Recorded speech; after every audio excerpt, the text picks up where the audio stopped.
Hi అండి Satish. X contestants వచ్చి టాస్క్లు ఆడతా గతంలో ఆడించేవాళ్ళు ఇప్పుడు ఏకంగా వాళ్ళే ఆడుతున్నారు. యోధులుగా వచ్చి మరి కెప్టెన్సీ కంటెండర్స్ కూడా గెలవాలి అంటే కెప్టెన్సీ కంటెండర్స్ అవ్వాలంటే మా పైన గెలవండి అంటే ఒక ఛాలెంజ్ అయితే విసురుతూ ఉన్నారు. బాగానే ఉంది కదా. అయితే వచ్చిన వాళ్ళలో ఇప్పటికి మనకి లైవ్లో చూసుకున్నా సరే ప్రియాంక జైన్ వచ్చి ఒక టాస్క్ ఆడించి వెళ్ళింది. అట్లాగే గౌతమ్ కృష్ణ కూడా ఆడించాడు. నెక్స్ట్ ఏమో గత సీజన్ కంటెస్టెంట్ ప్రేరణ వచ్చి తనుజతో ఒక టాస్క్ ఆడిస్తారు. అయితే ఈ టాస్క్లని పక్కన పెడితే వాళ్ళు వచ్చేటప్పుడు ఆటోమేటిక్గానే ఒక ఇన్పుట్స్ కోసం వీళ్ళు ఇంకా ఎదురు చూస్తారు. ఎందుకంటే ఫ్యామిలీ వీక్తోనే ఇక మ్యాక్సిమం రావాల్సిన ఇన్ఫ్లో అంతా వచ్చేసింది. ఎవరు ఏం మార్చుకోవాలి, ఎవరేమి చేంజెస్ చేసుకోవాలి, ఇట్లాంటివన్నీ అప్పటికే అడుగుతారు కనుక వాళ్ళు కూడా హింట్స్ ఇచ్చేస్తారు కనుక ఇంకా అన్ని ఇన్ఫర్మేషన్ ఇంకా వీకెండ్ వస్తే హోస్ట్ తప్ప ఇంకొక రకంగా సోర్స్ లేదు అనుకునే దశలో ఇప్పుడు ఇట్లా ఈ ఎక్స్ కంటెస్టెంట్స్ రావడంతో మళ్ళీ వాళ్ళకి ఆశలు రేగుతాయి ఖచ్చితంగా. ఏంటి ఎట్లా ఉంది, నాది ఎట్లా ఉంది, ఎవరు ఎట్లా బాగుంది, మీకు నచ్చిన కంటెస్టెంట్ ఎవరు, మీ ఫేవరెట్ ఎవరు, లేకపోతే మీకు ఏ ఎపిసోడ్ నచ్చింది, ఏ గొడవ నచ్చింది, ఇట్లా రకరకాలుగా ఇన్ఫర్మేషన్ లాగేదానికి ట్రై చేస్తారు కదా. అట్లాంటి ప్రయత్నాల్లో భాగంగా చేసేటప్పుడు గౌతమ్ కృష్ణ అయితే చాలా వాల్యుబుల్ ఫీడ్బ్యాక్ ఇచ్చాడు ఒక రకంగా చెప్పాలంటే. అట్లాగే సెన్సేషన్ అని చెప్పచ్చు. వాళ్ళకి సంబంధించి వాళ్ళ ఆశలన్నీ మళ్ళీ చిగురించేలా కామెంట్ అయితే చేశాడు. ఏమంటాడంటే, నా దృష్టిలో ఇంకా టాప్ 5 ఫిక్స్ కాలేదు, అందరికీ ఛాన్స్ ఉంది, ఎవరు టాప్ 5లో ఉంటారని మేము అందరం వెయిట్ చేస్తున్నాం. సో టాప్ 5 వీళ్ళ వాళ్ళని మీరు ఫిక్స్ అయిపోకుండా మొన్న అంటే ఇండైరెక్ట్గా చెప్పినట్టుగా ఫ్యామిలీ వీక్ వచ్చారు చెప్పారు కాబట్టి మనం లేవని నిరాశపడకుండా ఇంకా అందరికీ అవకాశం ఉంది అని ఒక హోప్ అయితే కల్పించాడు. ఇంకా ఫిక్స్ కాలేదు, అసలు ఎవరు వస్తారని ఆడియన్స్లో కూడా ఒక క్యూరియాసిటీ పెరిగింది. మీరు బాధపడితే వాళ్ళు బాధపడతా, మీరు సంతోషమైతే వాళ్ళు సంతోషిస్తా, మొత్తానికి మీతో బాగా కనెక్ట్ అయిపోయారు. షో బాగుంది, ఫ్యాన్స్ ఉన్నారు, అంతా బాగుంది, అందరికీ ఫ్యాన్ ఫాలోయింగ్ కూడా ఏర్పడింది, ఫ్యాన్ బేస్ కూడా వచ్చింది. బట్ టాప్ 5 అని చెప్పడం వల్ల ఖచ్చితంగా వాళ్ళ ఆశలు చిగురేస్తాయి. దాంతోపాటు ఇంకొక ఎగ్జాంపుల్ కూడా చెప్పాడు ఆయన. ఇది పర్ఫెక్ట్ ఎగ్జాంపుల్. నిన్న మొన్న నేను ఎపిసోడ్ రివ్యూలో ఓటింగ్ గురించి దివ్య గురించి చెప్పినట్టుగా ఎగ్జాక్ట్గా అదే కంపేర్ చేశాడు ఆయన. ఇప్పుడు ఏమంటే అందరికీ ఒక్కొక్కరికి ఏమది గేమ్ గురించి మాట్లాడుతా కళ్యాణ్ గురించి అన్నాడు. నువ్వు కామనర్గా వచ్చావు, నీలో నన్ను చూసుకున్నట్టు ఉంది, అసలు ఎవరో తెలియని పర్సన్గా నేను అప్పుడు వచ్చాను, నువ్వు కూడా ఇప్పుడు అట్లాగే వచ్చి సేమ్ అప్పుడు గౌతమ్ కృష్ణ వచ్చినప్పుడు కూడా పెద్దగా ఎవరికి ఏం తెలియదు కదా, ఒక MBBS డాక్టర్ వచ్చాడు అట్లానే వచ్చింది తప్ప.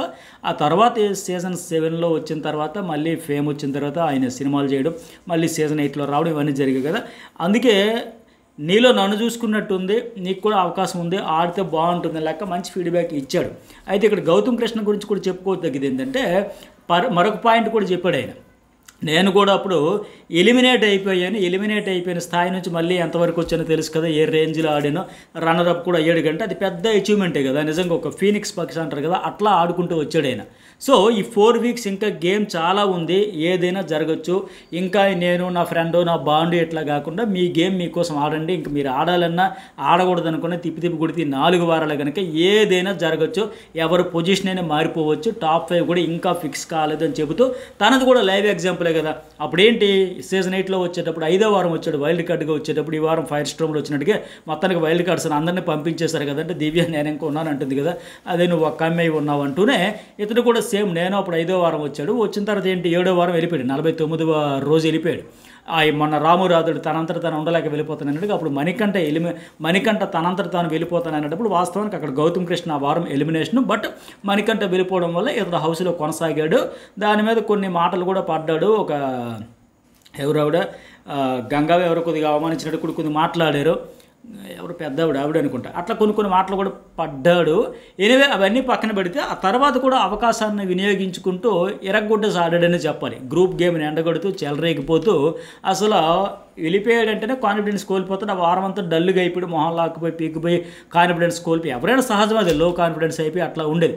అలాంటి ఆయన ఇక అక్కడ నుంచి ఎట్లా అంటే ఏమి స్టైల్ అంటే నెక్స్ట్ లెవెల్ అనమాట. ఇంక ఎవడైతే నాకేంటి, నేను ఆల్రెడీ మన బర్నే అన్నాడు కదా, నేను ఆల్రెడీ చచ్చిపోతిగా బయటికి పోయి వచ్చా, నాకేమంత రేబలైతే ఏంటి, వాడు అమ్మ మొగుడైతే ఏంటి, ఎవడు బాబు అయితే నాకేంటి, నేను ఇంక ఓపెన్ అయిపోయి ఆడేస్తున్నా లెక్క చెప్పాడు చూడండి. అట్లాగే సేమ్ అదే యాటిట్యూడ్తో గౌతమ్ కృష్ణ కూడా అప్పుడు ఇచ్చి పడేసే మాదిరిగా గ్రూప్ గేమ్ అని టార్గెట్ చేస్తూ ఫోకస్ పడతా గట్టి ఫైటే చేశాడు. దాంతో అసలు ఈ కంటెస్ట్ వారం గ్రాఫ్ మామూలుగా కాదు, 5, 8 రికార్డు కూడా అయింది. 8% నుంచి 16 నుంచి 24, 24 32 అంటే మాదిరిగా 8 ఎక్కువ స్టైల్లో నాకు సీజన్ 8 అతని గ్రాఫ్ కూడా అట్లా పెరిగింది. నామినేషన్లు వచ్చేటప్పుడు కావచ్చు, కంటెండర్స్లో తీసేటప్పుడు కావచ్చు, ఏదైనా సరే అస్సలు ఫిజికల్ టాస్క్లు కావచ్చు ఎక్కడ కూడా తగ్గకుండా ఆ రేంజ్లో ఫైట్ ఇచ్చి విన్నర్ మెటీరియల్ అనిపించుకొని ఒక దశలో విన్నరే అనే స్థాయికి వచ్చేసి ఫైనల్లీ రన్నర్అప్తో బయటకైతే వచ్చాడు కదా. సో అది ఒక ఎగ్జాంపులే. ఇప్పుడు దివ్య విషయంలో కూడా అట్లాగే ఆవిడ కూడా ఇప్పుడు లో కాన్ఫిడెన్స్లో ఉంది, కాన్ఫిడెన్స్ కోల్పోయి ఉంది. ఎవరైనా సహజం ఆ ప్లేస్లో ఆడియన్స్ ఓట్లతో అవుట్ అయిపోయిన తర్వాత ఇంకెందుకని మాదిరిగా. అయితే ఆయన అందరి గురించి ఫ్రీగా చెబుతూ ఇన్పుట్స్ ఇస్తూ చెప్పేటప్పుడు కళ్యాణ్ కూడా నీకు అవకాశం అయితే ఉంది అని చెప్పేటప్పుడు కళ్యాణ్ కూడా అంటున్నాడు, నేను కూడా ఈ హౌస్లో అంటే అందరి గురించి అడిగాడు, ఎవరికి ఎవరు సపోర్ట్ అనిపించింది, బ్యాక్ బోన్లో ఉన్నారు ఇవి అనేటప్పుడు ఆయన కూడా చెబుతున్నాడు, నాకు ప్రియా శ్రీజ తర్వాత తనుజ నా గేమ్ మార్చింది, నాకు కొద్దిగా గైడ్ చేసింది, ఇట్లా ఉండాలి ఇట్లా ఉండకూడదు అవన్నీ. అయితే అతను కూడా అప్పుడేంటి ఆ డేంజర్ జోన్లోకి వెళ్తారనేటప్పుడు కూడా తనూజ్ ఎదురు కోసం నేను డేంజర్ జోన్లోకి వెళ్తాను, నువ్వు సేఫ్ జోన్లోకి వెళ్ళంటే అప్పటికి ఆయన ప్రియాతో పాటు బాటం 3లో ఉండి బాగా భయపడ్డాడు, ఎలిమినేట్ అయిపోయాం అవుట్ అయిపోయామని ఏడ్చి ఆ భయంలో ఉన్నాడు. కానీ అప్పటికే అతను కొద్ది సెట్ అయింది గేమ్. ఆ తర్వాత 4th వీక్లో టాస్క్లన్నీ బాగా ఆడి ప్రూవ్ చేసుకున్నాడు. కాకపోతే అప్పటికి ఆయనకు ఉండే భయం ఏంటి, కామనర్స్ అందరూ వచ్చిన వాళ్ళు ఒక్కొక్క 2వ వారం మర్యాద మనీష్, 3వ వారం ప్రియా, 4వ వారం హరీష్, అలాగే దమ్ము శ్రీజ, ఇట్లా ఒక్కొక్కరు అవుట్ అయిపోతుంటే ఇక కామనర్స్ అందరూ కనెక్ట్ అవ్వలేదేమో, అవుట్ అయిపోవలసిందేమో, ఇక ఈ సైకిల్ స్టాండ్లో ఒక సైకిల్ పడితే అన్నీ పడిపోతాయి కదా, అట్లా మా కామనర్స్ జోనర్లో నేను కూడా ఇక వెళ్ళిపోతానేమో అనే భయంలో ఉండేవాడు, కాన్ఫిడెన్స్ కోల్పోయి. కానీ అప్పటికే ఆయన కొద్దిగా పాజిటివ్ తెచ్చుకుంటూ గ్రాఫ్ పెంచుకుంటూ ఆట అయితే మార్చుకుంటూ నిలదొక్కునే ప్రయత్నం అయితే చేశాడు. ఆ దశలో ఆవిడ కూడా సపోర్ట్గా ఉందని చెప్పాడు. అయితే ఇప్పుడు కూడా ఏంటంటే కళ్యాణ్ కూడా ఛాన్సెస్ అయితే ఉన్నాయి. కాకపోతే అతడు ఇంకా ఈ ఫ్రెండ్షిప్ అని, క్రష్ అని, ఎఫెక్షన్ అని అట్లా ఇట్లా కాకుండా ఫైనల్గా ఇక్కడికి హౌస్లోకి వచ్చింది దేనికోసం వచ్చారు ఎవరైనా. ఆ రోజు అగ్ని పరీక్షలో ఆయన మాట ఒకే ఒక మాట, ఒక చిన్న మాట చాలామందికి కనెక్ట్ అయిపోయి చాలామందికి సమాధానాలు చెప్పాలి అని. సో ఇప్పుడు కూడా మళ్ళీ నువ్వు సమాధానాలు అదే గుర్తు తెచ్చుకొని ఆ సిచ్యువేషన్లో మరి ఏ సిచ్యువేషన్లో ఏ సందర్భంలో ఎందుకోసం అన్నాడు అట్లా గుర్తు తెచ్చుకొని ఆడితే బాగుంటుంది. ఆయనకి అవకాశం అయితే ఉంది. గౌతమ్ చెప్పింది ఫ్యాక్టే. ఇప్పటికీ కూడా ఈ 4 వీక్స్లో చాలా గేమ్ అయితే చేంజ్ చేసుకోవచ్చు. మెయిన్ ఏంటంటే వాయిస్ రేజ్ చేయాలి. ఫెయిరా అన్ఫెయిరా స్టాండ్ తీసుకొని కాన్ఫిడెంట్తో ఎవరైనా పర్వాలేదు, అవతల వాళ్ళు ఎంత పెద్ద పర్వతమైనా ఢీ కొడతా, ఫైట్ చేస్తా, నేను చెప్పాలనుకున్నది చెబుతానని చెప్పాలి. ఇంత తప్ప భయపడితే కుదరదు. ఇప్పుడు నన్ను సంజన ఉండింది, ఆవిడకి ఇబ్బంది అనిపించింది, ఆవిడ చెప్పింది. మిగతా వాళ్ళందరూ మసిపూసి మారేడుకాయలాగా అక్కడ ఏమి సంజనదే తప్పు అన్నట్టుగా చెప్పారు. బట్ రీతు చౌదరికి ఏమైంది మనకి ఎపిసోడ్లో చూపించింది, మీరిద్దరు నైట్ అయితే డీమంతో కూర్చుంటానో నాకు ఇబ్బందిగా ఉందనేది. మనం రెగ్యులర్గా చూస్తున్నది అదే కదా 11 వారాల నుంచి. మరి మిగతా హౌస్ మేట్స్కి ఎవరికి ఆ ఫీలింగ్ అనిపించలేదా, వాళ్ళు చూడలేదా, వాళ్ళు చూడండి, వాళ్ళు చెయ్యింది, సందర్భం ఏమైనా క్రియేట్ చేసిందా, సారీ చెప్పాలి, వెనక్కి తీసుకోవాలంటే ససేమరా కుదరదు పోండి, మీరు ఎంతమంది అడిగినా అని చెప్పే పరిస్థితి లేదని కరాఖండిగా చెప్పింది ఆవిడ. ఆ కాన్ఫిడెన్స్ ఉండాలి. ఆవిడ ఏమైనా క్రియేట్ చేసి చెప్పిందా, చెప్పలేదు కదా అట్లా. ఎందుకంటే ఇప్పుడు కంటెంట్ క్వీన్ అనేసి సంజన గురించి కూడా ఏం చెప్పాడు, ఎంటర్టైన్మెంట్ కూడా ఉందంటే ఇప్పుడు ఎంటర్టైన్మెంట్ ఫస్ట్లో ఉండేది సంజన గారు, ఇప్పుడు 4th ఇప్పుడు కొద్దిగా తగ్గిందంటే ఇప్పుడు గేమ్ సీరియస్ మోడ్లోకి వెళ్ళింది కదండి సంజన. అంటే అఫ్కోర్స్ సీరియస్ మోడ్లోకి వెళ్తే ఎంటర్టైన్మెంట్ ఉండకూడదు ఏంటి, ఫస్ట్లో మీరు ఇచ్చినట్టుగా ఇంకా ఇచ్చిబడి ఏంటి అని చెప్పడం. అట్లాగే బార్నీ కూడా దివ్య తనూజ వాళ్ళ కోసం మంచి ఫైట్ చేస్తారంటే గివప్ ఎవరు మ్యాక్సిమం ఫైట్ చేస్తారని చెప్పడం. అట్లాగే గౌతమ్ ఇంకా ఏం చెప్పాడంటే తనూజ దివ్య గొడవలు బాగుండేవి చూడడానికి, టామ్ అండ్ జెర్రీ టైప్లో. అంటే అది కరెక్టే. ఈ వారం నామినేషన్లు కూడా వాళ్ళ రచ్చ ఉంటుంది అనుకుంటే వాళ్ళు సైలెంట్ అయిపోయారు. ఇన్నాళ్ళు సైలెంట్గా ఉండే కళ్యాణ్, ఈ డీమోన్ వీళ్ళందరూ వైలెంట్ అయిపోయారు. ఆ రేంజ్లో కంటెంట్ అయితే ఇరగ్గొట్టేశారు. అయితే ఇక ఈ కెప్టెన్సీ కంటెంట్ సెలక్షన్ విషయంలో కూడా వాళ్ళు వచ్చిన వాళ్ళే యోధులుగా వస్తున్నారు కదా. గౌతమ్ ఇప్పుడు ప్రియాంక వాళ్ళే చూజ్ చేసుకోవాలంట. మరి కెప్టెన్ కాని వాళ్ళు ఎవరైనా అడిగేసి బర్నీ కాలేదు కనుక బర్నీకి అంటే వాళ్ళు కూడా రిక్వెస్ట్ చేసుకున్నారు, నన్ను సెలెక్ట్ చేసుకుంటే ఆయన బర్నీ కాలేదు కనుక బర్నీకే తీసుకున్నాడు. ఆ టాస్క్ గౌతమ్ కృష్ణ చాలా వేగంగా ఫినిష్ చేసేసారు లైవ్లో. ఇతను కన్ఫ్యూజ్ అయ్యాడు బర్నీ. ఎనీవే ఆయన చాలా బాధపడుతున్నాడు పాప, వాళ్ళ కూతురికి మాట ఇచ్చాడు, లాస్ట్ ఛాన్స్ కదా, కంటెండర్ కోల్పోయానని చూస్తే హౌస్ అందరికీ బాధ ఉంది, చూసే వాళ్ళకి మనకు కూడా బాధగా ఉంది. ఎప్పుడో అయిపోవలసిన ఆయన పాపం అదే పెద్ద టార్గెట్, పెద్ద అచీవ్మెంట్ అయిపోయాయి. ఆయన టాప్ 5 ఉంటామా, టైటిల్ కొడతామా అని కాదు కానీ కెప్టెన్ అయిపోతే చాలు అనే బాధ అయితే కళ్ళల్లో మొహంలో అంతా కనిపిస్తుంది. అక్కడ పాపం కూర్చొని ఏడుస్తున్నాడు కూడా లైవ్లో, అంత బాధపడతా ఉన్నాడు.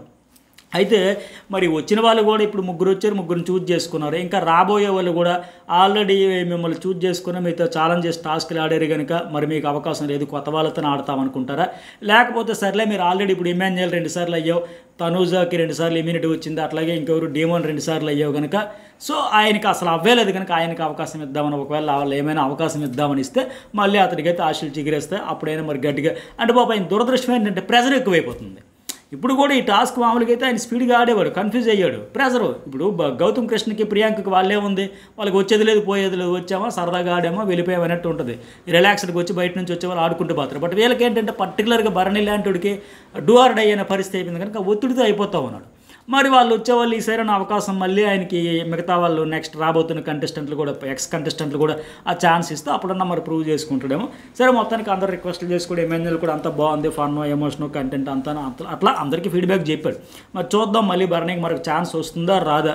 లైవ్లో అతను బాధ చూస్తే మాత్రం అదొక ఛాన్స్ ఇస్తే బాగుండు అనేది నాకైతే అనిపించింది. మరి మీకు కూడా ఏమనిపించింది ఒక కామెంట్ అయితే పెట్టండి, ఇది నాకు జస్ట్ అనిపించింది.